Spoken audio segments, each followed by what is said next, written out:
আসসালামু আলাইকুম। সবাই কেমন আছেন? আশা করি সবাই ভালো আছেন। আজ আপনাদের জন্য নিয়ে এসেছি গল্পের অন্তিম পর্ব। আশা করি গল্পটি আপনাদের ভালো লাগবে। তাহলে চলুন শুরু করা যাক। একটু পরে ক্লাসে গেলাম। প্রথম ক্লাস শেষ হতেই সামি এসে ক্লাসে ঢুকলো। মনে হচ্ছে ক্লাস শেষ হবার অপেক্ষায় ছিল। আমার দিকে একইভাবে তাকিয়ে আছে। কোনো রকম ক্লাস শেষ করে বাইরে চলে আসলাম। আজ আর ক্লাস করব না। নেহার কাছে মিমকে নিতে গেলাম। নেহা বলে, মিম নাকি সামিয়ার কাছে আছে। কি আর করার, অনিচ্ছা থাকা সত্ত্বেও গেলাম সামিয়ার রুমে। সামিয়ার দরজা নক করে বললাম, আসতে পারি? সামিয়া মাথা নিচু করে অনুমতি দিল। আমি মিমের কাছে গিয়ে বললাম, আম্মু বাসায় যাবে না? মিম বলে, হ্যাঁ বাবাই যাব। আমি বললাম, চলো আম্মু। মিম সামিয়াকে বলে, বাই মামুনি। সামিয়া বলে, বাই মামুনি। মিমকে নিয়ে দরজার কাছে আসতে সামিয়া বলে, নীল তোমার সাথে আমার কিছু কথা আছে, প্লিজ শোনো। আমি তার কথা না শুনে দরজা খুলতে যাব, তখনই সামিয়া এসে আমার হাত ধরে বলে, প্লিজ নীল। আমি আর বলতে না দিয়ে ঠাস ঠাস করে থাপ্পড় দিয়ে বললাম, কোন সাহসে আমার হাত ধরেছিস? আমার থাপ্পড়কে সামিয়া সেখানে বসে কান্না করতে লাগলো। আমি সেদিকে খেয়াল না করে মিমকে নিয়ে রুম থেকে বেরিয়ে আসলাম। বাহিরে আসতেই মিম বলে, বাবাই মামুনি কান্না করছে কেন? আমি বললাম, তোমার মামুনি চকলেট খাবে তাই। মিম বলে, তাহলে দোকান থেকে এনে দাও। না, এই মেয়েকে কিছু বলে শান্তি নেই। সান্ত্বনা করে বললাম, তোমার মামুনি নিজে নিয়ে খেতে পারবে। এরপর নেহার কাছে গিয়ে বললাম, নেহা তুই এখন বাসায় যাবি? নেহা বলে, কেন? আমি বললাম, আমি এখন বাসায় যাব। নেহা বলে, আমি পরে ম্যামকে নিয়ে একেবারে যাব। আমি বললাম, ম্যাম মানে? নেহা বলে, মানে ম্যামকে নিয়ে যাব। আমি বললাম, ওকে আবার নিয়ে যাওয়ার কি আছে? নেহা বলে, না মানে ভাইয়া। আমি গম্ভীর হয়ে বললাম, ঠিক আছে। আমি আর কথা না বাড়িয়ে মিমকে নিয়ে বেরিয়ে যাব। ঠিক তখন মিমির সাথে দেখা। এরপর ওর সাথে কথা বলার জন্য ওকে নিয়ে একটা গাছের নিচে বসলাম। মিমি আমাকে বলে, সরি নীল, আমার জন্য সামিয়া ম্যাম তোমার সাথে সেই দিন খারাপ আচরণ করলো। আমি বললাম, আরে না, এসব বাদ দাও। ট্যুরে কেমন সময় কাটালে তাই বলো। মিমি বলে, ভালোই কেটেছে, কিন্তু তোমার জন্য খারাপ লাগছে। আমি বললাম, কেন? আমার জন্য খারাপ লাগার কি আছে? মিমের মাথায় হাত বুলিয়ে রীতি দিতে বলে, আমার জন্য সেদিন তুমি সেখান থেকে চলে আসলে।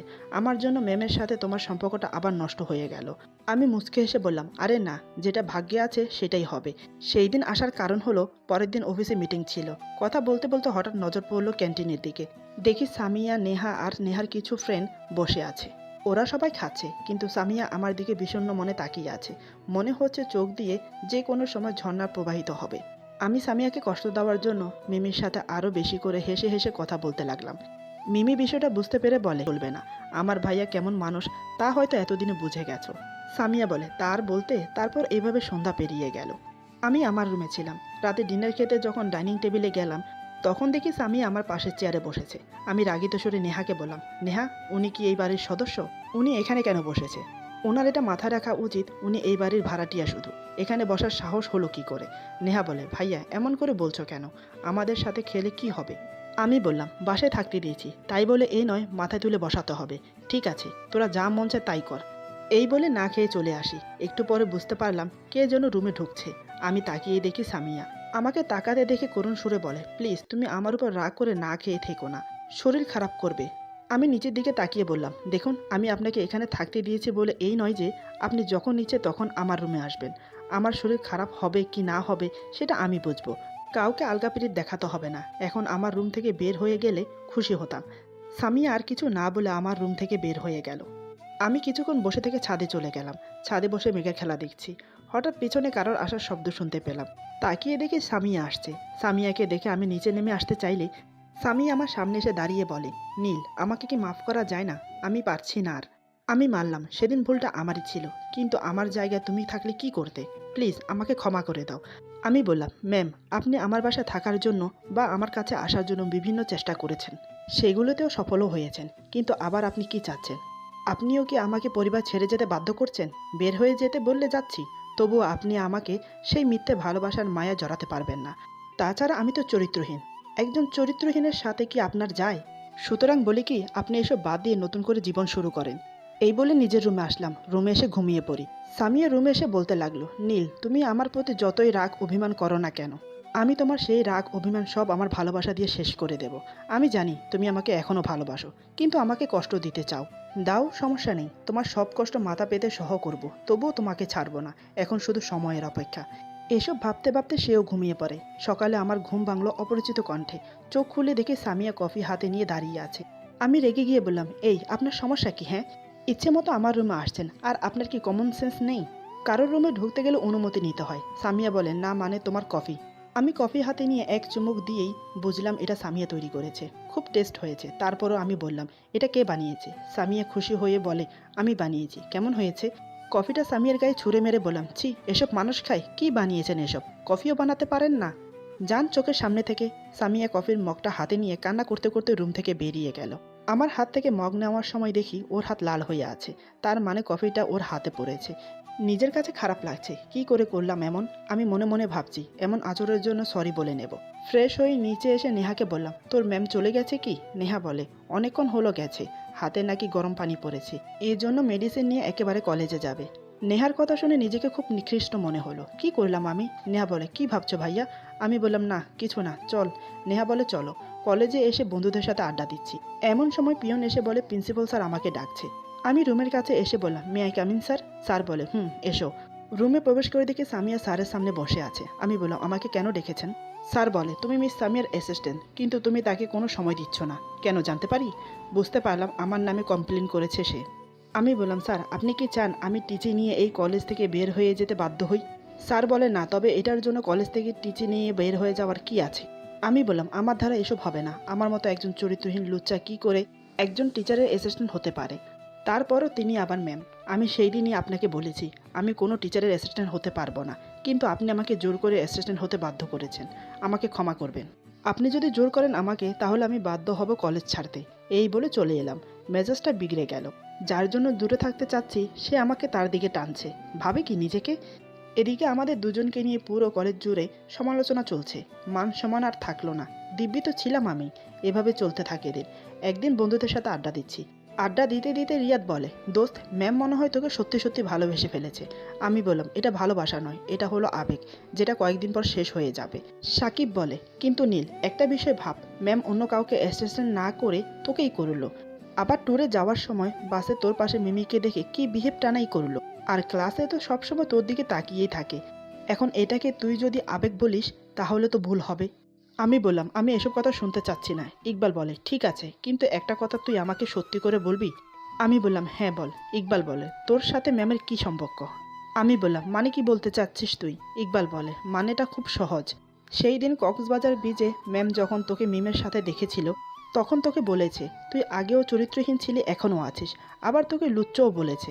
প্রথম দিন বরণ করার সময় ম্যামকে দেখে চমকে ওঠা, ক্লাসে তোর দিকে তাকিয়ে থাকা, ইত্যাদি ইত্যাদি। না দোস্ত, এভাবে আর হচ্ছে না। ভাবির কষ্ট আর দেখা যাচ্ছে না। এবার কিছু একটা করে ইতি টানতেই হবে তোকে। আমি বললাম, ভালোই তো চলছে দিন, এখানে কষ্টের কি দেখলি? সাকিব বলে, না দোস্ত, অনেক হয়েছে, আর কষ্ট দিস না, তাহলে কিন্তু বেশি হয়ে যাবে। আমি বললাম, ঠিক আছে, তোদের কথা মেনে নিলাম, তবে ওকে পরীক্ষা দিতে হবে। তিনজন একসাথে বলে ওঠে, কি পরীক্ষা দিতে হবে? আমি ইকবালের কাঁধে হাত রেখে বললাম, যা করতে হবে তোকেই করতে হবে। ইকবাল বলে, কি করতে হবে বল? আমি বললাম, তুই এখন ম্যামের রুমে গিয়ে ম্যামকে প্রপোজ করবি। আমার কথা শুনে ইকবাল দুপা পিছিয়ে গেল। ইকবাল বলে, তুই কি পাগল হয়েছিস? আমি করব প্রপোজ, তাও আবার ম্যামকে? আমি পারবো না। আমি বললাম, আরে কিছু হবে না, আমরা তো আছি তোর সাথে নাকি? ইকবাল বলে, আমার ভয় হচ্ছে। আমি বললাম, যদি তুই ম্যামকে প্রপোজ করতে পারিস তাহলে আজ আমি ট্রিক দেবো, যা বলবি তাই খাওয়াবো। ইকবাল বলে, সত্যি বলছিস তো? পরে কোনো আবার কেটে পড়বি না তো? আমি বললাম, আরে না না, যা বলবি তাই খাওয়াবো, বাজি ধরলাম। ইকবাল বুক ফুলিয়ে বলে, ঠিক আছে তাহলে চল। আমরা তিনজন ইকবালের পিছু নিলাম। সামিয়ার রুম থেকে কিছুটা দূরে দাঁড়িয়ে আছি, তবে জানালা দিয়ে সামিয়ার টেবিল দেখা যাচ্ছে। ইকবাল ভয়ে ভয়ে সামিয়ার সামনে গিয়ে দাঁড়ালো। সামিয়া বলে, কি ব্যাপার, কিছু বলবে? ইকবাল বলে, একটা কথা বলার ছিল। কি করে যে বলি? সামিয়া বলে, যা বলার নির্ভয়ে বলো। ইকবাল বলে, আসলে ম্যাম আমি আপনাকে ভালোবাসি, আই লাভ ইউ। সামিয়া উঠে দাঁড়িয়ে বলে, হোয়াট? ইকবাল বলে, সত্যি ম্যাম, আমি আপনাকে ভালোবাসি। সামিয়া ঠাস করে একটা থাপ্পড় লাগিয়ে বলে, আবার বল দেখি। ইকবাল বলে, আমি আপনাকে ভালোবাসি। সামিয়া আরেকটা থাপ্পড় মেরে ইকবালের কলার চেপে ধরে বলে, তোর সাহস তো কম না? ইকবাল এবার ভয় পেয়ে যায়। সে গালে হাত দিয়ে বলে, আসলে ম্যাম আমার কোনো দোষ নেই, নীল আমাকে বলতে বলেছে, সে আমাদের সাথে বাজি ধরেছে। সামিয়া রুম থেকে বেরিয়ে এসে আমার কলার চেপে ধরে টেনে ওর রুমে নিয়ে যায়। তারপর ওদের তিনজনের মুখের উপর দরজা লাগিয়ে দেয়। আমার কলার ছেড়ে দিয়ে কান্নায় ভেঙে পড়ে। সামিয়া বলে, আমি কি এতটাই তোমার অযোগ্য হয়ে গেছি যার জন্য তুমি আমাকে এত কষ্ট দিচ্ছ? প্রথম যেদিন তোমাকে এখানে দেখেছি আমি কতটা পরিমাণ খুশি হয়েছি তুমি জানো? তোমাকে নিজের করে পাওয়ার জন্য আমার অ্যাসিস্ট্যান্ট বানিয়েছি। 3 বছর ধরে কলেজ ট্যুর বন্ধ, তোমার সাথে সময় কাটানোর জন্য ট্যুরের ব্যবস্থা করলাম। তোমার বাসায় গিয়ে থাকা শুরু করলাম। তোমার শত অবহেলা অত্যাচার মুখ বুজে সহ করে নিলাম, কিন্তু এখন তুমি সীমা লঙ্ঘন করেছো, আমাকে নিয়ে বাজি ধরেছো। আমি কি বাজির বস্তু? আমি কি এতটাই খারাপ? আমার জায়গায় তুমি থাকলে তখন তুমি কি করতে? ঠিক আছে, আমি চলে যাব তোমার জীবন থেকে। আমি কিন্তু তোমাকে সত্যিই ভালোবেসেছিলাম। এই বলে চোখের পানি মুছতে মুছতে চলে যাচ্ছে। আমি পেছন থেকে হাত ধরে টেনে বুকে জড়িয়ে নিলাম। তারপর বললাম, কোথায় যাবি তুই আমাকে ছেড়ে? আমিও যাব তোর সাথে সেই অচিনপুরে অজানা পথে। হাঁটবো দুজন একসাথে 2 হাত ধরে। ভালোবাসি তোকে আমি, কেন বুঝিস না? আমার কথা শুনে স্বামী আমাকে জড়িয়ে ধরে কান্না করতে করতে বলে, তাহলে আমাকে এত কষ্ট দিলে কেন? আমি ওর চোখের পানি মুছে দিয়ে কপালে একটা কিস দিয়ে বললাম, সরি জান পাখি, আর কখনো দেব না। এখন শুধু সুখ দেব। বলে ওর ঠোঁটে আমার ঠোঁট চেপে ধরলাম। প্রায় 10 মিনিট পর ছেড়ে দিলাম।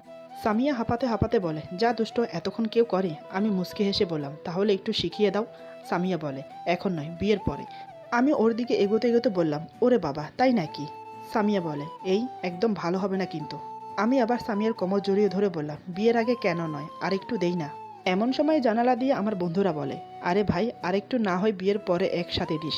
এখন দরজা খুলে বের হয়ে আয়, আমাদের ট্রিক দিবি।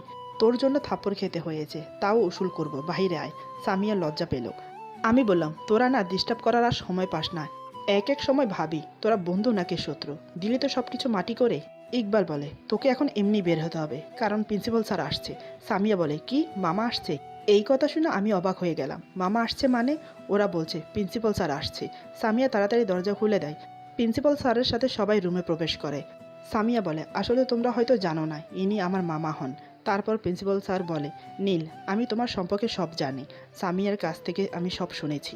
চিন্তা করো না, আমি রাজশাহীতে ফোন করে দিয়েছি, রাতে সবাই আসলো বলে। আমি বললাম, সবাইকে মানে স্যার? স্যার বলে, তোমাদের বিয়ে দিতে হবে না, তাই সবাই আসছে। আমি বললাম, কিন্তু স্যার আমার ফ্যামিলি তো জানে না আমি এখানে আছি। স্যার বলে, ওইসব আমি সব নফল নামাজ আদায় করলাম। সামিয়া বসে আছে, আমি তার পাশে বসে আছি। আমি পকেট থেকে একটা নেকলেস বের করে ওর হাতে দিলাম। নেকলেস দেখে বড় বড় চোখ করে সামিয়া বলে, এটা তো সেই নেকলেস যেটা তুমি মিমিকে দেবে বলেছিলে। আমি বললাম, তোমার দেখি সবই মনে আছে, প্রখর শক্তি ভালো। সামিয়া বলে, এটা মিমির জন্য কিনেছো, মিমি নিল না বুঝি? আমি বললাম, আরে মিমিকে দেবো এটা বাহানা ছিল, তোমাকে রাগানোর জন্য। এটা তো আমি তোমার জন্য কিনেছিলাম। সামিয়া বলে, তুমি আমাকে অনেক কষ্ট দিয়েছো, আমি তোমাকে আজ ছাড়বো না। এই বলে আমাকে শক্ত করে জড়িয়ে ধরে। আমি বললাম, আরে আরে কি করছো? বিয়ের আগে তো হাফ বাসর তুমি করে নিয়েছো, জড়িয়ে ধরা, কিস করা, বাকিটুকু অন্তত আমাকে করতে দাও। এই রোমান্টিক রাতে সব কিছু রোমান্টিক হওয়া চাই। সামিয়া বলে, আচ্ছা তাহলে সব কিছু আমি করেছি, তুমি কিছু করনি? আমি বললাম, আমি আবার কি করলাম? সামিয়া বলে, 3 দিন আগে আমার অফিস রুমে জড়িয়ে ধরে কে কিস করেছে, তাও আবার 10 মিনিটের জন্য।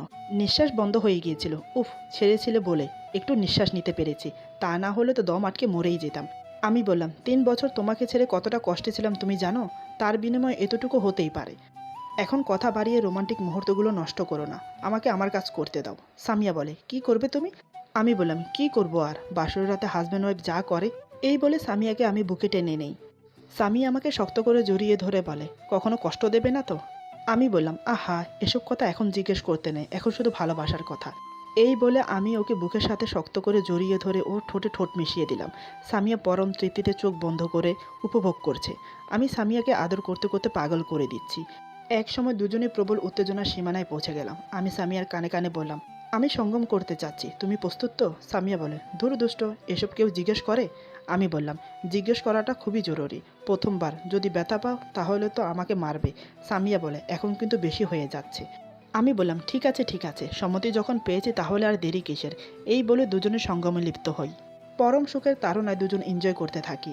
এতদিনের স্বপ্ন, আশা, আকাঙ্ক্ষা সব পূর্ণ হয়েছে আজ। তারপর থেকে শুরু হলো আমাদের সুখের জীবন। ঢাকার বিজনেস আমি দেখি, আর আমাদের নিজস্ব বিজনেস বড় ভাইয়া দেখে। মা বাবা সবাইকে নিয়ে সুখের পরিবার। নেহা মিম আমার মা বাবার কাছেই থাকে। নিজের মেয়ে হিসেবে, নাতনি হিসেবে দুজনকে আপন করে নিয়েছে। আজকের গল্প এখানে সমাপ্ত। একটা গল্প লিখতে হলে সব কিছু সাজিয়ে লিখতে হয়, তার জন্য হয়তো গল্পটা অনেক লম্বা হয়ে যায়। আমি যদি প্রথম আর শেষ নিয়ে আর মাঝখান থেকে কিছু নিয়ে গল্পটা লিখি, তাহলে গল্পটা কি দাঁড়ায়? প্রেম হলো, ঝগড়া হলো, আবার মিল হলো, তাহলে তো শেষ। এর ভেতরে কি বোঝানো হলো সেটাই তো বুঝবেন না। আশা করি আপনারা আমার কথা বুঝতে পারছেন। আপনারা সবাই আমাকে সাপোর্ট করে এই পর্যন্ত এনেছেন, তার জন্য আপনাদের সবাইকে অসংখ্য ধন্যবাদ। আশা করি সামনেও আপনারা আমাকে সাপোর্ট করবেন।